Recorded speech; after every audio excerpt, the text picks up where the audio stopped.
Immigration and the border crisis. Those are the top concerns for voters here as we head into the 2024 election.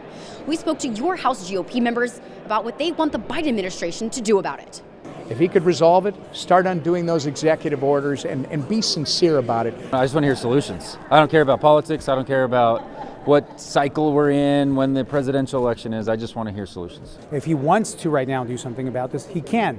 We've given him the playbook, and he's had it for a long time. He can end catch and release immediately. He could reinstate remain in Mexico. He could finish the wall. He could adjust the asylum process. He can do all this today, him alone.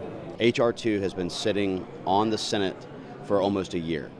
Not to mention the fact that President Biden has executive unilateral authority under 212 Section F that he could shut the border right now. He did 64 executive orders that have led to total chaos at the southern border. That impacted the number of illegals crossing into the U.S., and he has the opportunity to undo all 64 of those. In fact, he's taken more executive actions to make the border less secure than he has to make the border secure, and this is squarely on Joe Biden and the Democrats. Biden takes the issue of immigration but tries to blame it on Republicans for not passing the Senate supplemental or, the border bill that tried to get through the upper chamber.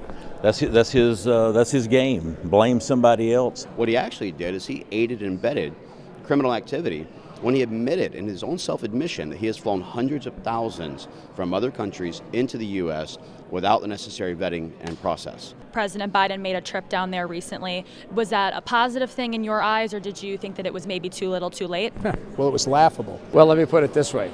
How long has he been president? And when was the first time he went to the border after becoming president? It was too little, too late. It was purely for show, not for anything else. I thought it was very ironic. I thought it was very good of him. He went to the part of the border that is secured with razor wire that was installed by the state of Texas, in which he sued to get it removed. So, he was a smart guy for doing that because nobody's crossing the border there. Biden's visit to the border was a slap in the face to all South Texans and really all Americans. Why? Because he failed to show up when we had over 30,000 illegal immigrants crossing our border on a daily basis in that area. He turned a blind eye at that time. I think it turned into a photo op, right? But the reason he went there is because they're starting to see his numbers plummet. Donald Trump, his opponent, had scheduled a trip, was working on it for over 3 weeks. And about 4 days before Trump was going to visit Eagle Pass, all of a sudden Joe Biden's going to go down to the border. Now that he's seen the Hispanic vote down there switch from Democrat to Republican, now he shows up for photo ops. What that insult was for us was that not only did he not thank our Border Patrol and custom agents and begin his speech with that, but instead he started with climate control. He is out of touch. But if he really wanted to go somewhere, he could have went where we went about 3 weeks ago over in Cochise County, Arizona, where the criminals are coming across in droves over there who don't want to get caught, who are coming across in camouflage and with carpet on the bottom of their feet so that they can't be detected or picked up. Great news is the American public can see through that kind of phoniness from a mile away.